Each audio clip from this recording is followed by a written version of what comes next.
We're back with turn 9. It's 5 p.m. turn. Grand Havoc, Battle of Perryville, October 8th, 1862.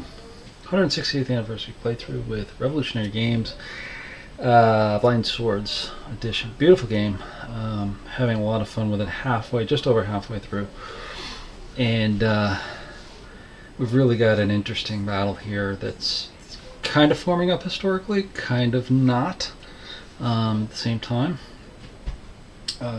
With the way that things are turning, the way that the Union is unfolding, as well as the Confederate attack is pressing. So it'll be interesting to see how this finishes up here with the last few turns here left to it. Right now it's pretty close, almost even. I think there's a little edge to the Union still, but it could swing either way. So I've got the chit cut ready to go. Over here I've got the markers on for the artillery, and we're into the artillery phase. So let's get started with that. I think we'll start the first one off up here with Harris. Harris's division, or brigade, excuse me. Simonson, taking a shot at Woods, 33rd Alabama down there. Try to knock them out. So they're going to be a 5. Canister range, of course, so they're going up to 7. Actually 7.5, but rounding. And then down one shift for the corn, so they go back down to the 5 column. So, and Woods, 33rd Alabama, is a supported 3. It's a 2. 2 is going to be a miss, I believe. Yeah, it's going to be a miss. So that canister shot didn't do anything. Next, I think I'm going to continue. I'm going to counter battery. That's what I'm looking for. Over here with these guys, Brown's units. So he is 5. Those are S units. 1, 2, 3, 4. So they're within range. So they're going to be 5. Firing into the corn drops into a 4 on the 4 column, and they'll be going after the artillery there, because they're the biggest unit, and they're a supported 3. So 4 is supported 3. Ooh, that's going to do some damage. 4 supported 3. Yep, that's a routine hit on the guns. So routine. Ooh, 6-3. That's a depletion on the guns. So a little bit of counter battery there. Hits them, depletes them, and then a 3 is a retreat. Oh boy, there's problems here. So the retreat, that's into hex there. Can't go here because that's going to be next to them. All those are next to. This one, kind of an option. It's going to be next to the unit up there, and then that's all woods, so this is not an option. So the only one that's an option is this one up here. So they're going to go into here. Not the greatest, but that's the only thing they can do, because everything else is restricted. Now they're going into the frontal hex there. So okay, so take a look at that retreat. That's legitimate because the priorities here, remember, is getting away from this unit, not going into inhibited hexes that you can't get into. First priority. If they can't do that, then they go on the broken track, but in this case they can and go one of 2 directions. They can go either here or here. Now that'd be next to the original unit that shot at them, which is a legitimate move for the first retreat hex over here. Or they could go here. Now in this case, what I'm going to do is actually have them go over here, because the direction of retreat needs to either be west or south, and this is the proper direction. So this one, even though these 2 hexes are 2 hexes that they can retreat into. Right, or this one is as well, but again, it's going in the wrong direction. All three of these are in the wrong direction. They'll move over into here. Now there'll be no opportunity fire because the first hex is retreat is free. If they were going one more, then they get opportunity fired on them. So with that said, that will take care of those artillery units there. So now back to the Union to fire on somebody here. So getting a little tricky here for the Union, particularly up to the north here, because Starkweather's units up here, that's I can't see his name there, Stone, is out on point with a lot of Confederates coming down there, so they may move. I'm not quite sure quite yet. I'm gonna have to see the results of other things here first. Now I can take Webster. I think I will do that, and he'll fire down through here. This is not going to be great. He's in range, so he's going to be 6, but he's going to be down to 1 for firing over his unit and 1 for the fence in front of 2nd Tennessee. So it's going down to a 4. 2nd Tennessee is a supported 4. Ooh, another big hit, 56. 4, supported 4. So they're going to be a routine. And they get a 1. It's not depleted, but they do need to retreat 1 hex. So they'll fall back in with Woods unit back there. So, getting a little artillery into the action. Confederates next in terms of what they will do with the artillery.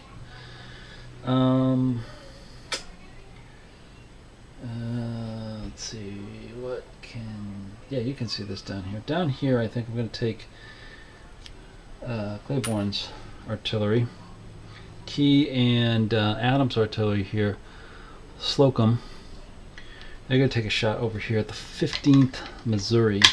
It's going to be in canister range, so it's actually going to be 12 in total. They're 8 to start with, and half more is 12. And there's nothing else between them, so it's going to be a 12. They're a supported 4. I still think this is going to play a little bit. 2-4, it's a low roll. 12, that's a routine. Oh, that got them. That reduced them. Depleted. And a 5 is a retreat 2. So they'll go stumble down here and down to there. So that firms up the Confederate center there a little bit. Okay, back over to the Union. With that said, 1, 2, 3, 4, 5. So I think we'll come back with Sherman over here, or Sheridan over here, sorry, firing at Adams in there. So they are... going to go for the bigger unit. So they're going to be a 4, supported 4. So they're going to be a 6, firing over trees. So it's going to go down to 5, supported 4. It's another big roll. 55 is routine. Routine gets a 1-2. That's going to be a miss, unfortunately. So that's all for their artillery. But I still go with these guys over here, because they'll go 1, 2, 3, 4, 5, 6. They should be able to see them, but it's going to be across friendly units. Oh, maybe not. Hold on. Sorry for the hand, arm, whatever it is, appendage. Oh yeah, no, they can see it. Sorry, you can see it. So again, 1, 2, 3, 4, 5, 6. So they are at longer range. Yeah, they're going to be at long range, so they're going to be cut in half. So they're going to be 5. They're firing at the 94th Ohio over here, who is an unsupported 2. So it's 5. They'll go down 1. Who's firing over troops. Also, again, double check that on the site. Yeah, no, it's not over there. So it's just over the troops. So it'll be on the 4 column with a unsupported 2. 64, that's going to do some damage. That's a tough hit on the 94th. Oh, it's a depletion and a retreat. So the depletion earns them a break test. They're going to be a 2. And they fail. So they fail by 1. So they've on the broken track 1. So that's going to be possibly another victory point for Confederates. Okay. Union's getting the worst of this artillery.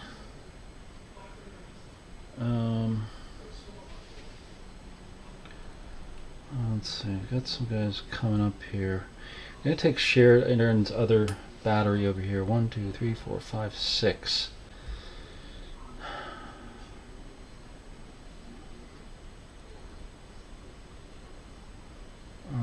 Yeah, they'll fire at them if they're 6. So they are a rifle, so they're within range. They're a 4, but they're firing over woods. It's down to 3. They're supported 4. 51. That's a good roll. That's a 1 to 4 routine on the 16th of Louisiana. So no depletion, but a morale hit and a retreat 2. So all that artillery fire does some damage. So I go back 1 and then 2 back to there.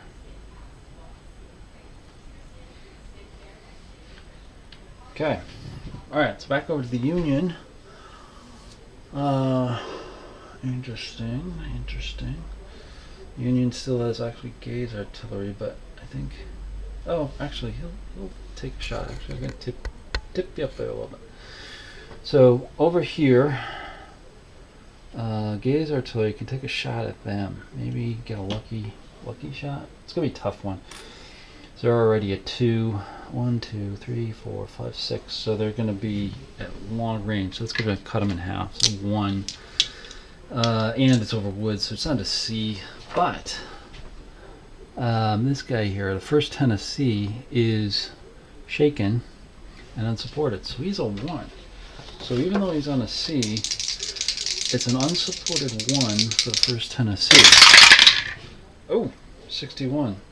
That is a routine hit. This could get really interesting. 4, it's not a depletion, but it is a morale hit and retreat 2. So he's going to go to disrupted, and he's definitely going to go 1, 2, back this way. So that actually knocked him out pretty good on there. So what do we have next here? We've got them. Back to the Confederates. Okay, so those guys have movement. This is movement. Actually down to the south of here. I'll do some movement here. I think Powell, I can tip you back now. To the south. Get a card out of the way. We've got Powell. Got 3 of them down here. I'm going to knock out this light for you.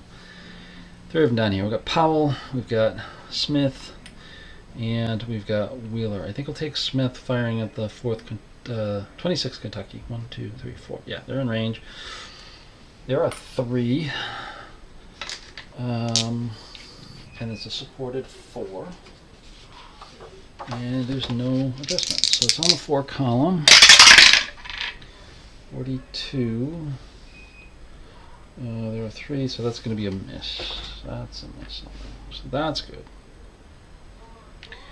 Now back to the Union. So we're up to the Chit Pull phase. And pulled a couple chits out here. One significant down here to the south, the Fog of War. I'll show you that later. But Fog of War was placed on one of the roll of Battlefield Chaos was placed on one of Matthew's units down to the south. But more importantly, we pulled Cheatham's chit, and he activated Maney, full activation. over here. And he's going to go into attack and try to push, continue pushing against the retreating Union units up here. So Maney's going to go into the attack. There's no shooting to start off because nobody's in range, or nobody has LOS. So it's going to be straight to movement. I think what we're going to do is take the 41st Georgia, move up to here, take the 9th Tennessee, and move up to here. The 6th Tennessee is going to go to here to support them, and I think we'll try to bring up the rest of the units here as well, to try to get around. So they're going to go 1, 2, 3, 4, and these guys need to sorely recover, but they're going to come up 1, 2, 3 and hold here and stay in cohesion range. Hopefully we can get Maney's artillery up there next turn, and hopefully get Stewart to block up here, any type of attack by Starkweather there as well. So here's how the attack's going to form up. We're going to have both the 45th Georgia, 9th Tennessee going against the 90th Ohio. They'll get fired on by Webster here, so he'll fire at him, and then Starkweather will do some supporting fire against the 9th Tennessee. So let's take the 41st Georgia first. So the 98th Ohio, they're 16, but they're antique weapons, so they're down to 8. They're over a stone wall, so that brings them down to the 6-7 column. And Maney has a supported 3. So they're 6-7, supported 3. 35. So that is a routine hit. It's just barely a routine hit. They roll a 3, 3. It's retreat 1, so they're going to have to go back 1.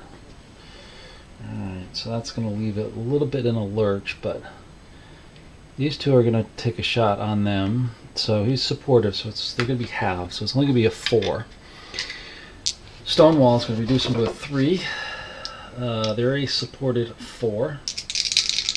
Let's see what they got. 62, that's a hit. It's another routine. 2, 4, so that's no depletion, but it is a retreat as well. So that attack has been blasted back. Maney has moved up though, but both Webster and Starkweather units, the 98th Ohio, 24th Illinois, and 1st Wisconsin have pushed them back on there as well. So that will do it for Maney. Let me go to the next Chit Pull, and we're going to get Buckner right there. Let's see if he activates. Anybody? No, he rolls a 6. He rolls a 6, so he does not activate. So who's gonna take that? That's got to be Shelburne, Johnson, Lytle, and Wood. Son of Cleburne's, and Johnson's in a good position. So I think I will take it on Wood. So it's only firing for Wood, and it's going to be these guys up here. It's going to be the 8th and 33rd Alabama and 15th Mississippi sharpshooters. So I think the Alabamians are going to fire into there, and their target's going to be the 33rd Ohio, because they're actually bigger strength-wise. So it's going to be 8. Down 1 for the corn, which drops them to a 6-7 with a supported 2. 54 on a 6-7.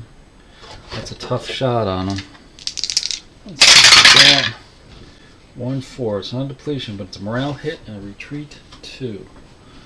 Alright, so they're going to take a morale hit and must retreat 2 hexes. Morale hit. So they will go 1, 2 to there, I think. Okay. Now we've got the Mississippians with their 1 firepower.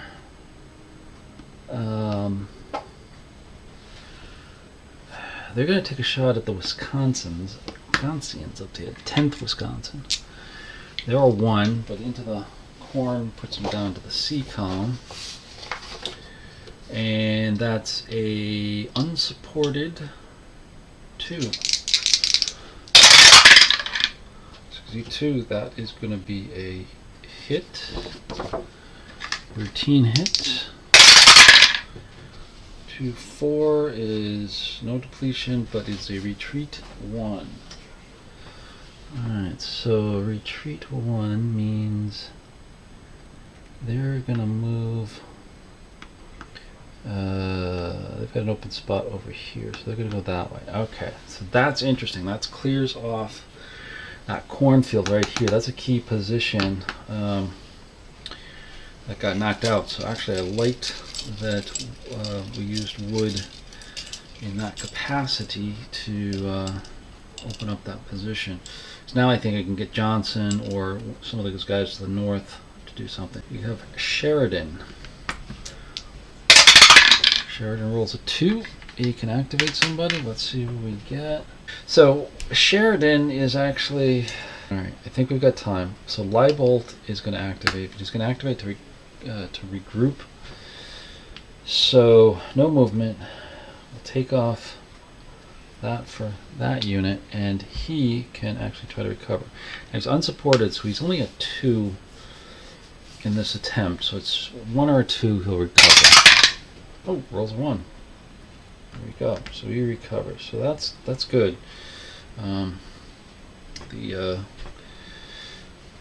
The attack capabilities are a little bit better now for them for the future. Pulling the next chit. Oh, speaking of that, we got a rally for the Union. Rally for the Union. So I think we want to use this. There's one guy on the broken. Well, there's a couple guys on the broken track, but I think we're going to try this. Lytle. I'm going to tip it back up. I'm going to try to get him back into the game. Now he can try to recover because this is a rally chit. He's got a +2 to his cohesion, so he's a 4. We just need to roll a 4 or less. Rolls a 2. So he comes back in. He's going to be in a depleted state and stay there. But he's off the broken track, which means that's a victory point taken away from the Confederates.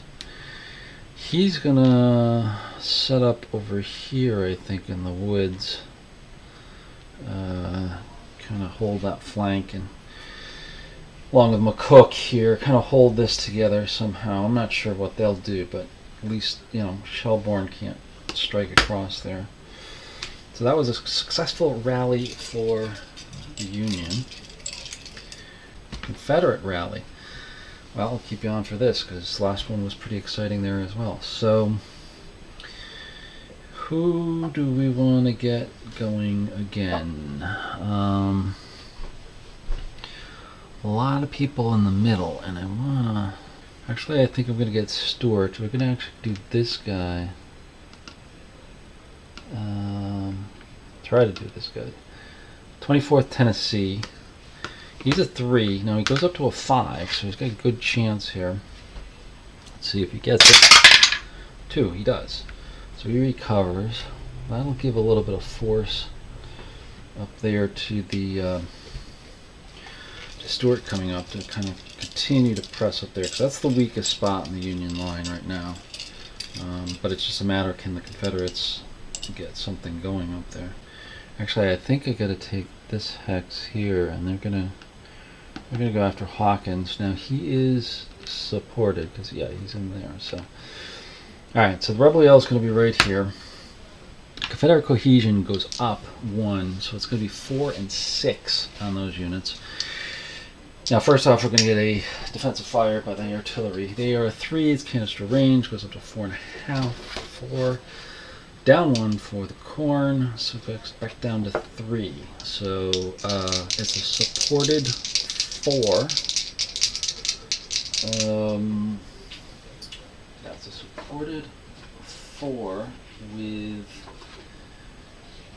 a 3 attack. Yeah, 3. Sorry, just getting a bit late here, folks, and I'm starting to forget what I'm doing here. 3 and 4. Yeah, cohesion of 4. Okay, 3 attack. 51. Ooh, that's something here. 3 attack. Ooh, just misses. Ah, just 1 off.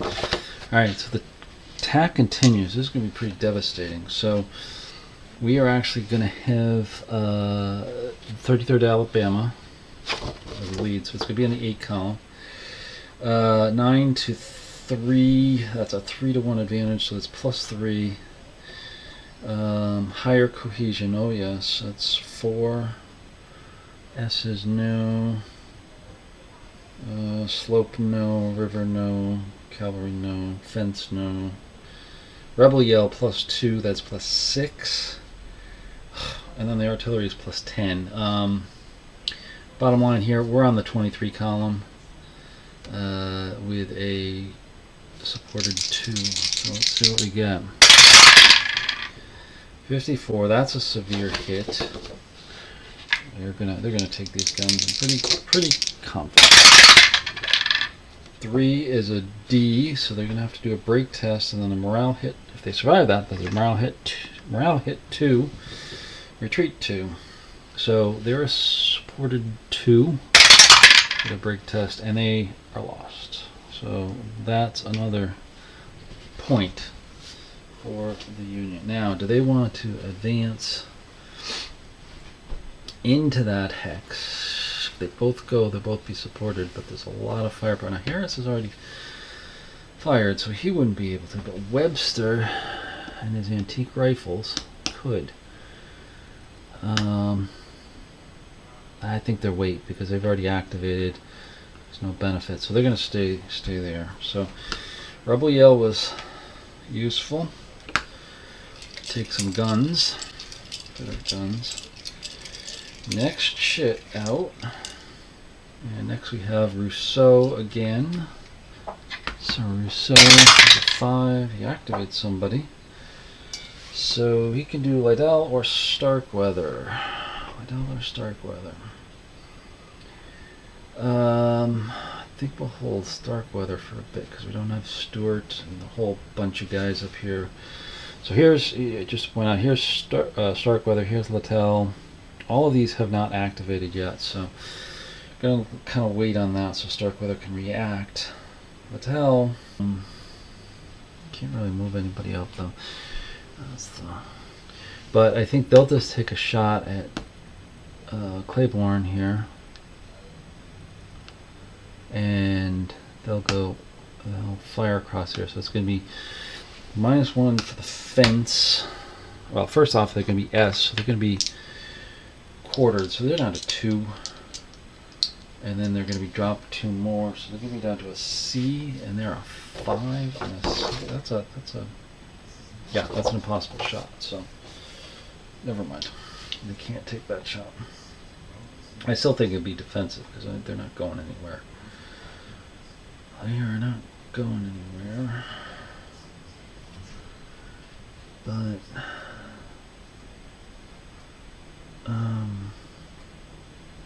yeah, I think they'll just stay there. So defensively, I mean, it's not great, but until the Confederates move up, they don't need to attack. So the next one is Cheatham again.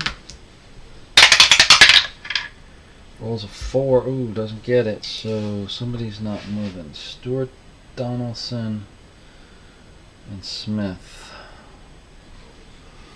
Not Stewart. Donaldson is kind of stuck back there. I think we'll take it on Donaldson and we just won't do anything. So, a lot has gone on. Mostly the little bits and pieces of firing. I'll kind of recap most of it on here. Nothing significant. No significant breakthroughs. You do see a little bit of movement up here with Sheridan's lines moving up. Same with Grizel. But the big thing here is Liddell. Buckner was able to get Liddell moving, and they're going to go right into the attack against Grizel's units here. So there was no firing initially by Liddell, but now we're going to have have Liddell attack Grizel. Grizel is going to defensive fire. They're going to go basically straight across like this. 7th Arkansas against the 21st Michigan, 2nd Arkansas against the 88th Illinois. So we'll take the 2nd Arkansas first. So Grizel over here is going to take a shot at them, and they're going to be on the 8 column, and they're going to be a supported 4.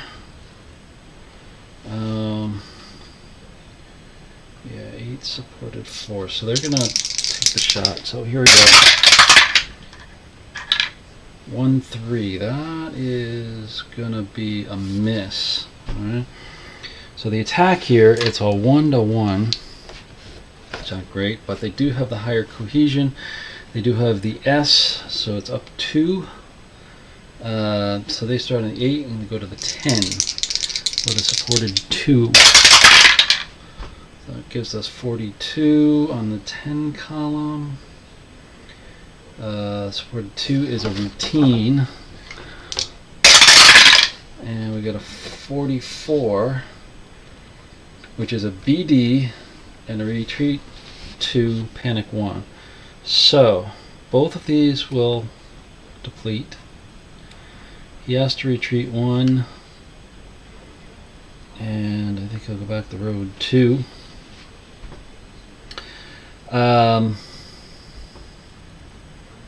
He doesn't get a morale hit, does he? No, just retreat 2 and panic 1. So there is no unit. Well, no, excuse me. There is. This guy's going to panic. So he is going to actually run away, take a morale hit, and go back 3. So he'll go 1, 2, 3 over here.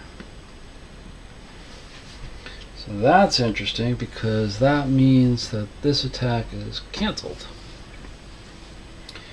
And that's pretty much the end of Liddell's attack. Alright. Coming up the next one. Buckner again. Alright, the last one with Buckner is going to be Johnson. Johnson fails. Okay, so he's not doing anything. He can't shoot at anything, so he's done. Alright, so the last one's going to be Anderson. Last Chit is Anderson. He's got 2 brigades still unmoved or unactivated. Brown and Jones up here. So just do these real quick. Here's the first one. Nothing. Take that on Jones. He seems to be kind of stuck there. And then we'll try Brown. He activates. So Brown, again, they're up there. So Brown is this one here. So I think he wants to kind of doesn't want to get in the way, but he does want to keep them back. Oh, let's see, this is interesting here. Maybe he just positions a little bit. So Brown is here and here, and that's Donaldson. Those are the artillery units, and then these guys here. Oh, he does have a disordered there, and there's him. So maybe he just does a defend. And what's he want to defend? How does he want to defend? Actually, if I leave him back, that's actually better for the turn. Yeah, so I don't think they'll move, but they will defend so they can get this guy to remove his morale hit. And that'll do it. So, let me just continue on, because that's the end of the Chit Pulls. So, where are we? What happened? I showed you a few things, and then a few other things happened as well. So let's start from the top. First off, up here with cavalry engagements, Gay versus Wharton up here, Gay was able to take a shot and actually deplete and retreat and morale hit the 4th Tennessee. So they moved back. Wharton failed his activation, so he stood still. Back over here, Starkweather pulled back a little bit. I think I showed you that. Maney, of course, attacked, as I showed you. Stewart failed to move. Actually, got a command confusion. That was it. He got a command confusion on there. He got a regroup, which kind of benefited him. He couldn't get the other 2 units to rally, but he did take off morale hits on there. You saw Donaldson, Brown, and Jones, as we talked about. They're kind of stuck right there. Johnson failed his, as well as you saw. Wood had that nice failure, but able to take some shots. Cleburne took a missed activation as well. So not much really happened over here. On the Union side, we got back Lytle. Fry moved up over here to help defend. McCook failed, so he stayed still. Cadwell back down here. If I ship you back down this way, Cadwell right here failed as well. He didn't do very much. Libolt over here, he recovered, but then took hits from Adams. Adams had a very good shot over here on the 2nd Missouri in Sam Bottom's farm, and depleted them, and they had to retreat. Carlin moved up. Grizel, as you saw, had moved up over here. Lytle counterattacked over here as well. Powell got really hit pretty bad by Grizel initially, knocked back most of the units, and if you notice, Powell over here, if I get rid of, not do that, but, oh, come on, there we go. Just, oops, that's not going to work either. So, let me just shift you back over here. There we go, that's going to work.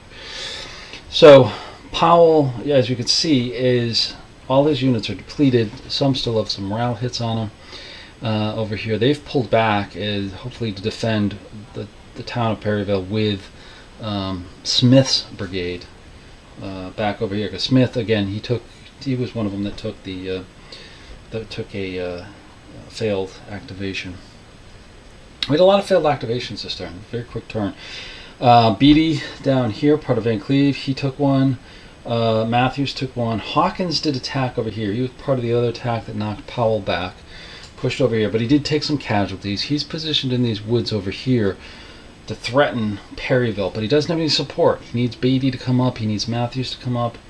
He needs Matthews to come up the road, because Matthews was going to try to take this hex, push back Wheeler, and then get up the road, but he's kind of stuck there. He got a Fortune of War, or excuse me, Fog of War, Chaos, which knocked out the 99th Ohio right here as well.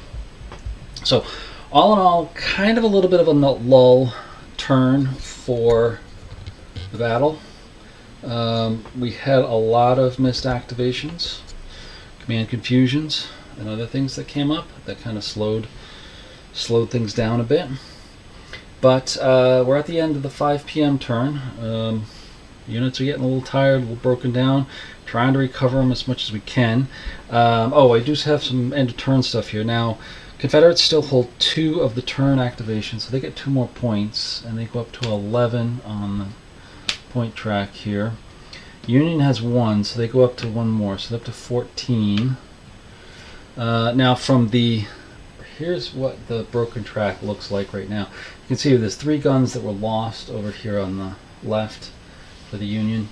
We have 1 Webster unit, Harris unit on the broken track there.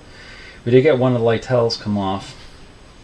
There's another McCook there that we may try to get off, but he's one that doesn't count towards victory points. And then we got a Johnson unit over there as well that I was hoping to get off for the Confederate side. But you can see there's actually 1 point. Yeah, there's only 1 point left here for the Union and 1 point for the Confederates. So adding those in, it's 12 and 15 for the units, and then the Union also has 5 points for a captured hex over here. So it's still fairly close. Union has a very slight edge with the whole thing, but that can change before the end of the game here with more losses or losses of victory hexes and things like that.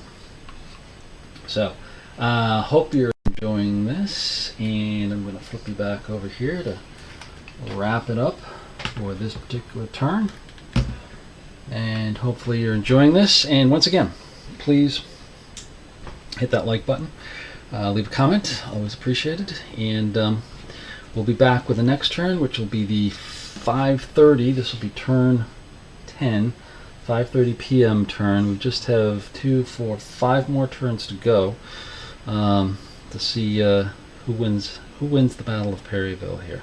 Again, historically, it was a Confederate tactical victory, more of a Union strategic victory in the end here as well. But right now, it's tending to go full Union tactical victory on here as well. So, anyways, we'll see what happens. Okay, coming back here at 5:30 p.m. This is turn 10. So here's the setup. Chits are on the cup. You see the artillery over here as well. A couple things I'm going to point out. We're getting up to the artillery phase. I was just looking over the artillery. Not a lot of interesting artillery here, so I'll probably do that off camera here in a minute. I just wanted to give an introduction to this particular turn and tell you what's going to be coming up over here. So in terms of units activating, from the Union perspective now, with this turn, we're going to have Steedham and Gooding being the two coming on as the Buell commit activates over here. He's still at two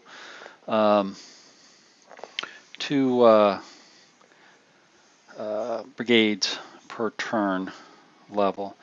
Everybody else is activated, so that'll give all of Schroff,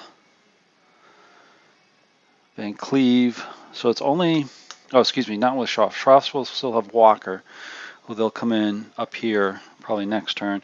And then we'll also have Wood becoming available as well.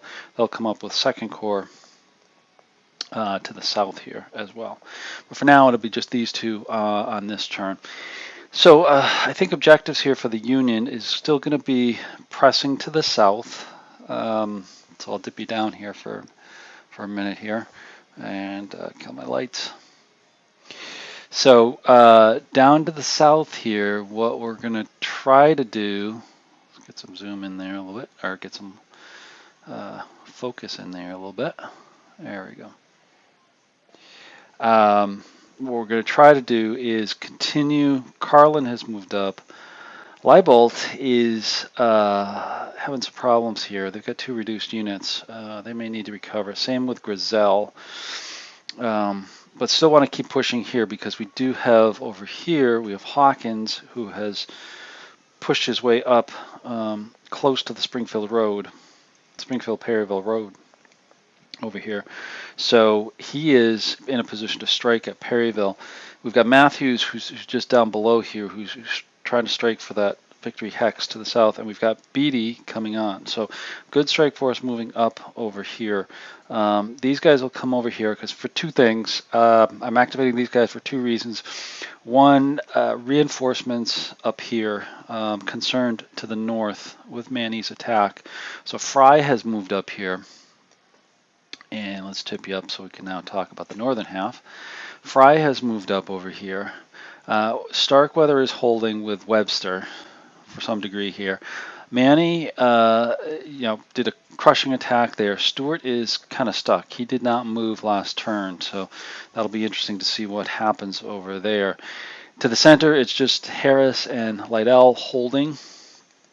Lytle has been able to bring back a couple of regiments that were depleted. They're going to just kind of be holding in reserve there. Just again, another speed bump, and hopefully stay hooked into McCook over here as well to hold this northern and center northern area.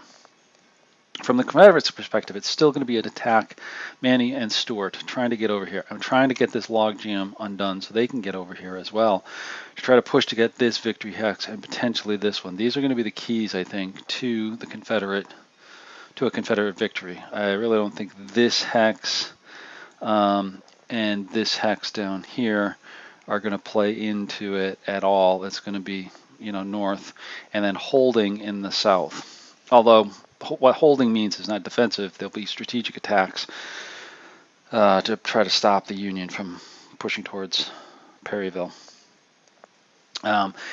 We do need to get some reorganization done. Cleburne, I'd like to get him into the attack here as well, but it's a little bit tricky with reduced units. Johnson's ready to go. Wood's ready to go. So we'll see how that goes. Adams doing a good job holding the center to the south here. Powell was hit pretty hard and pushed back. Luckily, Lytle has come down here and pushed back Roselle, and probably will have to take on Hawkins, while Adams takes on Carlin and probably Libolt over there. Smith holding the town, probably is going to need to be a little bit more defensive. Definitely get their artillery in a little bit of precision here. They're vulnerable down here to the south over here as well. And then lastly, down here we have Matthews and Beatty coming on. Matthews didn't do anything last turn. Wheeler tried to attack, but failed miserably. The Alabama cavalry charge against the 99th Ohio failed, and they were depleted and pushed back. So they will probably retire, try to reform, and again hold this hex. But so far they're holding it, but there's still 5 more turns to go. So, as you can see with the artillery, kind of wide dispersals on this, some long-range shots. I don't think they're going to be high percentage hits, so I'm going to do a lot of this off camera and then bring you back with key Chit Pulls, particularly for Cheatham to the north with Maney and Stewart, in the center with Buckner with Johnson and Wood, possibly Shelburne, depending on what he does. Adams, Powell, or Adams and Lytle down here, Powell, Smith, same thing. We'll pull you back for that and kind of go for there for this particular turn, 5:30 p.m. So with that, I'll get on with it and see you soon. Okay, bringing you back here for the Chit Pull turn on the 5:30 p.m. turn. Had an interesting development here that I wanted to show you, and this may get even more interesting as it goes along. So, had a few Chit Pulls, fairly uneventful, missed activation, so forth and so on. But we did have this. We had Fog of War, and it was a wayward Union movement. So the Confederates, thinking they're going to bag Webster, 24th Ohio of Webster's division, or brigade, excuse me, moved them up next to this really powerful 13th, 15th AR. Figured they'd get a shot at them at that point. But what happened was this, very interesting. So next came out was the Chit for Rousseau, got a full activation. Activated Harris, who went defensive, and basically brought these guys back here, and 2nd Ohio moved up over here. And then 33rd Ohio took off a morale hit, figuring this guy could support him over here. Then it got very interesting because the next Chit out was a Union firefight. And the Union took Harris, 2nd Ohio, took a shot at this hex, which had the Mississippi and the Alabamians over here, full strength, and rolled a 66, which was a severe hit on the Alabamians. They depleted. They had to retreat. And these guys had to deplete as well because it was a D2. They did a break test, passed because they were high morale 5. They're supported there, so it wasn't a big deal. They passed, but they've got a morale hit, so now they're down 0-4 in terms of their strength. With Harris sitting right on top of them over here. Now, the question that I'm deciding upon here is the Union also has a held sudden charge Chit, which I think I'm going to play. Now that I'm sitting here talking about it, I think I'm going to play this and have that same unit do the sudden charge on them, which is actually going to increase their cohesion by 1. Yeah, increase by 1. They don't have to move, but they're going to attack here. So Wood is going to fire back. Now this is an interesting one too, because he's now down to 0, which I'm assuming is going to be a C on the C column no matter what. And they're in corn and so forth, but it's going to be a C shot. Now Harris is a supported 4. So it's going to be a C shot with supported 4 for the defensive fire. 46, that's a miss. So now it's going to be the attack, the charge against the sharpshooters. So that's going to be the it's going to be the 2nd Ohio. They're going to start on the 9 column. Definitely 3 to 1. So it's going to be 3 shifts up. Cohesion is actually going to go for the. Actually, cohesion is going to be the same because they got a morale hit, so they're 4, and Harris is 4, so there's nothing there. Nothing for smooth bores. It's not a hill, not cavalry, not rebel yell or anything like that. It is spontaneous charge, so that gets them a +4. So they're 9, 10, 12, 14 on the 17 column against the sharpshooters. They're supported 4, 34 on the 17 column, 34 on the 17 column. That's a routine because they were a 4, and the routine hit is a 4, which is a BD. Ooh, interesting, but it is greater than 3 to 1, so it's just going to be a D, and then a 1, which is a morale hit against against Harris's units. So we're going to put this on. That's a simple thing right there. He takes a morale hit. Now he's got to take a break test. Now he is a 5, but he's reduced by a morale hit with shaken. So he's a 4, and he is supported. So 4 or less. Rolls a 3, so he's okay. And they stand there, and they hold there, I should say. So they each got morale hits on there now. And that is the sudden charge. Yep, that's the sudden charge. Okay. That's a little interesting set of events. And see, this is why I say it's a little hard to just turn the camera on at one particular point, because you don't know what's going to string together. That was a series of 3 events, one actually for the Confederates, that come together to make it very exciting. So I put you down, and it still continues because we get Jackson come up next. And Jackson just has Webster, who successfully activates. Terrell was one of the ones that failed before. So Webster can actually continue this action up here, and I think they will, because I think they're going to go defensive, because they just have these 2 units up here, which for the moment they're fairly safe. In fact, I think I just want to move them to be a little bit more defensive. Yeah, I think I will do that. So we're going to do the firing over here first with the 121st Ohio at them. So they're going to be at 8 with no column shifts. Cleburne is or the 13th, 15th is unsupported 4. Oh, 66. Ouch. That's a tough hit on them. Oh, they got a good volley in on them. Those antique rifles. Oh, 5.6 depleted. Wow. Wow. Depleted, and then a 6 is a morale hit. No, 6 is 2 morale hits. And let me get this right here. Yeah. 2 morale hits. So they're going to be disrupted. And then they've got to retreat 2 hexes. Holy moly. They'll go back up here. Wow. That's a big hit for the Union. Woof. Maybe that Rebel Yell was looking pretty good before. But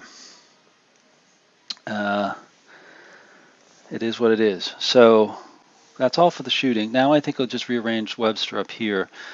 He'll move up and he'll move up like so. Extend the northern line there a little bit. So I'll keep you on camera. Let's see what happens for the chit draw here. Buckner. Let's see what the Confederates can respond with, if anything. Buckner does activate somebody. I think we've got a position. Johnson's pretty much recovered. So I think it's his turn to move back into the line of battle here. So I think they're going to attack just so I can get people into position. So they'll go 1, 2. There's no firing. And then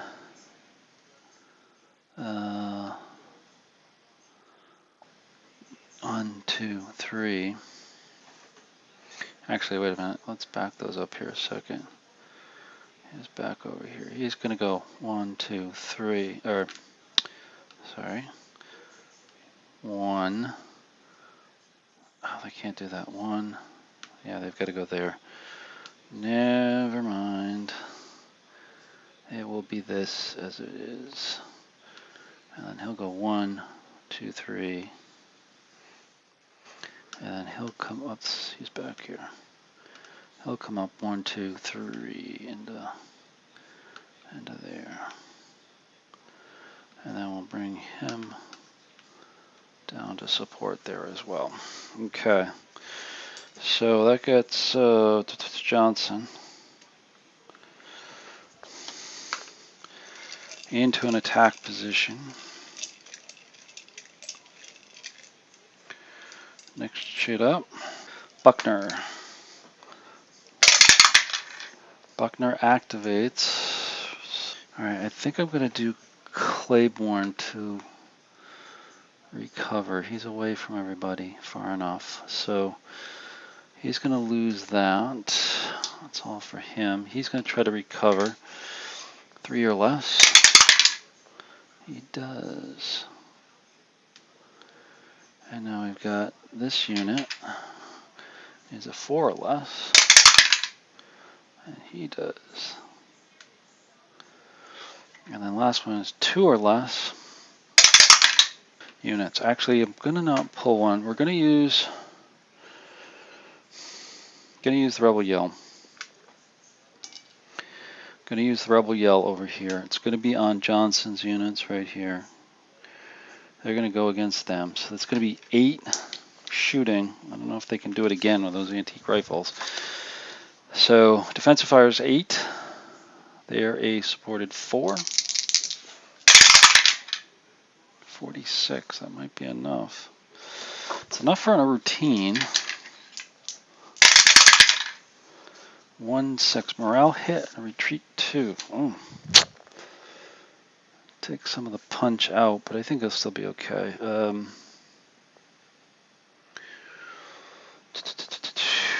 Morale hit, retreat 2. Go back with Shelbourne up here. So it's going to be starting on the 5. He's actually going to be down 3. That's what I was worried about, because he's 1 to 3. He is smoothbore, so it's actually going to go up 1, so it's just down 2. There's no slopes. Open. Rebel Yell is going to bring him back up to 0, so it's going to stay on the 5. Now Webster is a unsupported 0, so that gives him a chance. 51 on the 5 column. That's a tough hit, so that's going to be damage for Webster. So he's D'd. Yeah, he flips. And then retreat 1 hex. So he's got some problems. I don't think I want them to move up because they'll become unsupported. So we'll just leave them right there. So, kind of good. Maybe not. I don't know. Next one, Van Cleve. Let's see what Van Cleve does. Make. There we this one and see he's got somebody moving. So Van Cleve is Hawkins and Matthews. Hawkins and Matthews, that's down here. Matthews, who's down here. Let me zoom you out, that's the problem. All right, let me try to bring you a little bit closer here. There we go. So Matthews down here, I think he's going to try to attack Wheeler and try to push him out finally. So I'm going to do this. Shooting, there's no shooting because he can't. Nobody can see. Nobody can see. So I think what we'll do is we'll have him go 1, 2, 3. He's going to try to attack there. It's not great odds though. It's not great odds though, is it? He says. I could bring up the 24th Kentucky. Yeah. 1, 2, 3. So that gives me 12. He'll remain there for now. I think we'll bring him up 1, 2, 3 to there. Maybe give him some support by moving him up. I'll leave them there. Okay. So the attack's going to be Matthews against Wheeler over here. Wheeler's going to get a shot. They're a 6S. So it's going to be a 6 with a supported 3. 1, 1. That's a miss. That is a miss. So they're going to be 12 against 6. So it starts on the 8.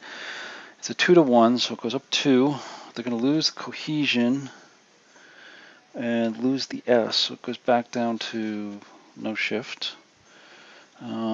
Cavalry attacking for now. That's it. So it's going to be on the 8 column with a supported 5. 2, 2. That's not going to do much. Yeah, it's going to be a close fight. 65, but I think it's going to go in the Union's favor. It is. They're going to be reduced. Wheeler's reduced. And a 5 is a retreat 2. So he's got to go back 1, 2 over here. Well, that's good. So they will advance in there before anybody else can get there. Okay, so Matthews has hit this road. I can't remember what the name of that road is, but I'll look that up later. And has pushed onward here. Okay, so that's it for Wheeler. All right, so let me tip you back up here. I'm going to pause you for. Okay, bring you back at the end of the turn for 5 p.m. Or no, excuse me, 5:30 p.m. Turn 10. So where we stand with this is looks like this. Actually, let me zoom you out here. So Union is reinforcing the first corps up here. Fry from the second corps. Or no, excuse me, from the third corps is moving up over here to fill in some gaps. We already have McCook extending down into Doctors Creek down in here, up here. But surprisingly, the first corps has kind of pulled themselves together in the second line of defense. You saw that little shootout over here and where that wound up. Now, Webster got knocked back over here. Nobody's actually moved up. One of the things that Confederates got was the skilled artillery to move up over here. So this could be interesting because they'll now have the capability of potentially shooting anything that tries to move in here. Try to knock them out this way here. So that's interesting. But they do have a pretty solid line over here. Definitely firmed up to the south. Lytle is holding here. Starkweather and Webster to the north. Starkweather recovered a unit. The problem is why they were able to do this is Maney is pretty worn out. He's depleted with several units. Needs to recover some of those. Stewart finally moved up this turn. Same with Jones. Donaldson is still back there. Brown moved up, but it was a turn of maneuver for the Confederates, and just trying to get units up into attack positions over here while holding out down to the south over here as well. Meanwhile, to the south, we have the Union moving up held units here. Now, a couple of them still didn't. I think Mitchell, Mitchell's units, Gooding, Caldwell, and Carlin all failed to activate, so they kind of got stuck here. We've got a logjam here. Stedham moved up, which is good, but we've got a little bit of a logjam here.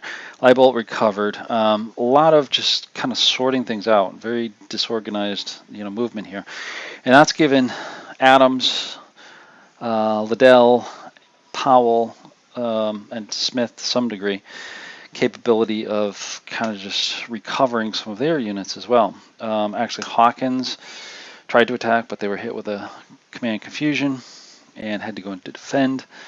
So they just kind of arrayed themselves here in the woods for now. The one bright spot down here to the south for the Union, bad for the Confederates, was this hex down here was taken from Wheeler. And most likely it will stay that way because they've got to recover. So not sure what Wheeler's going to do, whether they just let it go. Because the other thing is that Buell has now got 3 activations. All we have left is Woods Division. It's going to be 6 p.m., so they can come in on the road itself here and push up there. So not sure how to play Wheeler, but we'll think about that here a little bit with everything. So again, just a little bit more push and pull. I think the initial Confederate attack has been blunted to some degree.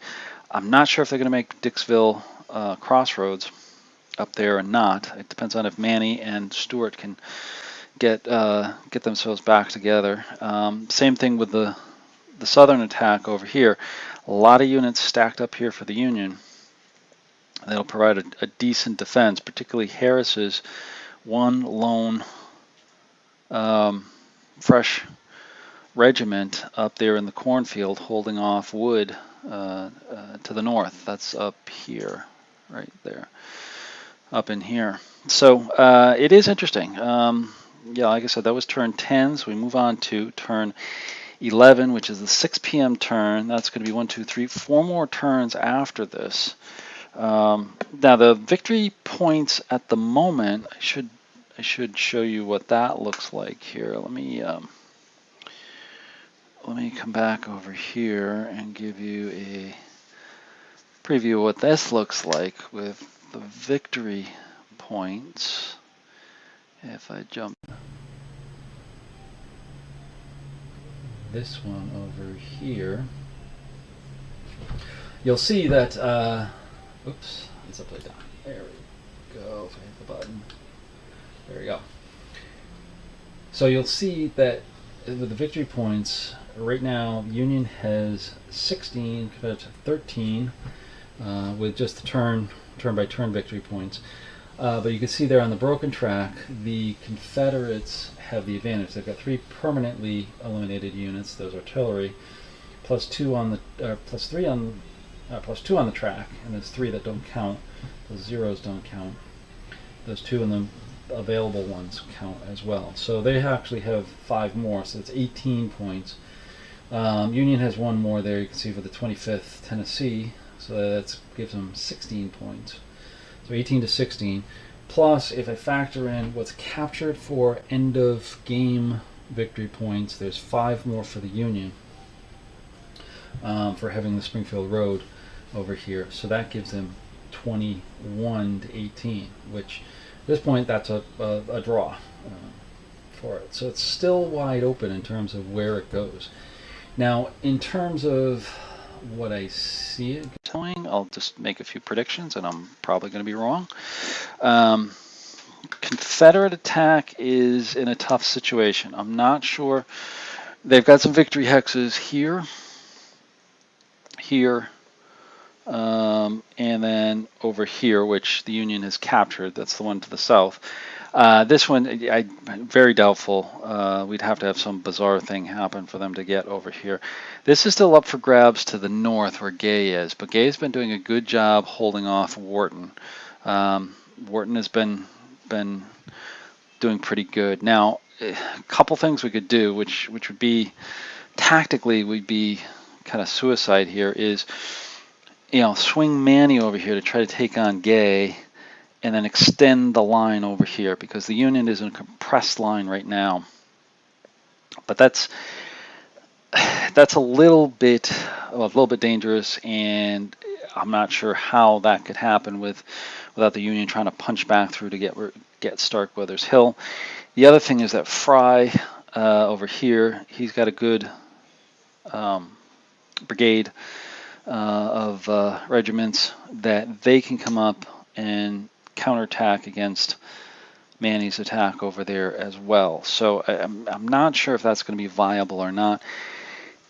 Pushing on the Dixville crossroads, we've got a lot up in front here. If they can get some hits on them and deplete them, possibly with artillery. And we do have some artillery up here now. We do have Maney's unit up here, which can hit him, and hit him.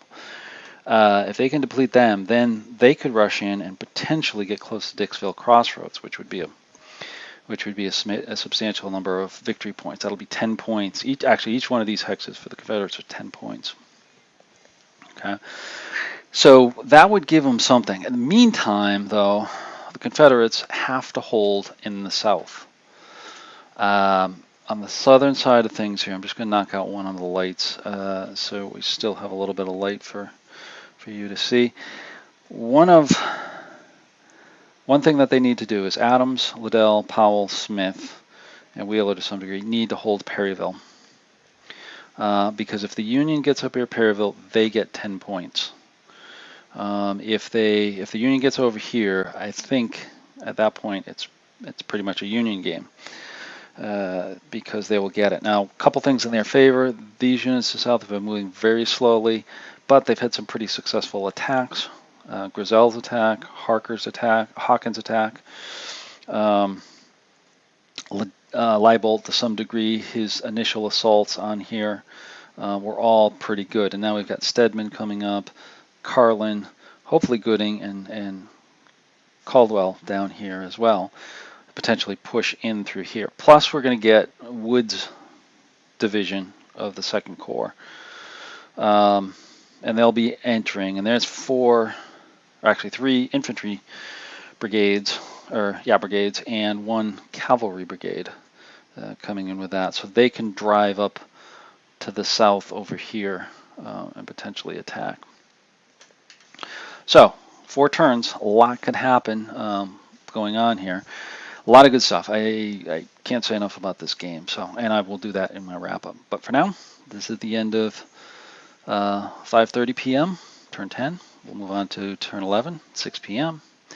Hopefully you're enjoying. Please like, please comment, and watch the next one. Thanks a lot.